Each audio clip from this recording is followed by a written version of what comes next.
Hai teman-teman, kami dari kelompok 2, Prodi D3 Keuangan Universitas Sumatera Utara, dibimbing oleh Pak Abdillah Arif Nasution SE, MSIAK, akan menjelaskan tentang syarat dan teori pemungutan pajak.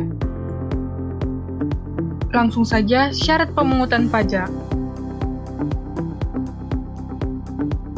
Pertama, syarat keadilan. Keadilan yang dimaksud adalah pemungutan pajak secara merata. Contohnya, yang pertama, wajib pajak memiliki hak dan kewajiban yang sudah diatur dalam undang-undang. Dan yang kedua, setiap warga yang memenuhi syarat wajib pajak harus menyetorkan atau membayar pajaknya. Yang kedua, ada syarat yuridis. Pemungutan pajak harus didasarkan pada peraturan perundang-undangan yang berlaku pada UU Nomor 28 Tahun 2007 tentang Ketentuan Umum Perpajakan.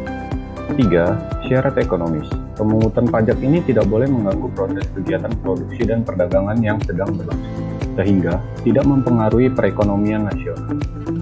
Yang keempat, syarat finansial. Maksudnya adalah pemungutan pajak harus dilakukan dengan tepat waktu, mudah, dan sesuai target. Biaya pemungutan pajak yang dilakukan pemerintah harus lebih kecil dibanding pemasukan pajak yang diterima kas negara.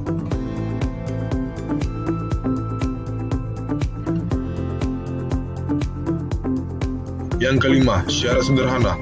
Sistem pemungutan pajak ini wajib dimengerti oleh setiap wajib pajak. Syarat sederhana membantu wajib pajak untuk melaporkan pajaknya dan memenuhi kewajibannya. Selanjutnya, teori pemungutan pajak. Yang pertama, teori asuransi. Teori asuransi pembayaran pajak bagaikan membayar premi dalam perusahaan asuransi. Dana yang dibayarkan akan digunakan untuk menjamin kehidupan peserta asuransi sehingga diharapkan mereka bisa mendapatkan perlindungan terjadi hal tak terduga di kemudian hari. Yang kedua, teori kepentingan.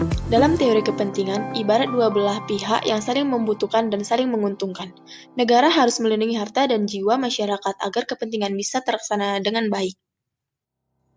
Yang ketiga, teori gaya pikul. Dalam teori ini, pajak yang harus dibayarkan oleh masyarakat harus sesuai gaya pikul dan ukuran yang sesuai dengan pengeluaran dan penghasilan, baik perorangan atau sebuah badan usaha.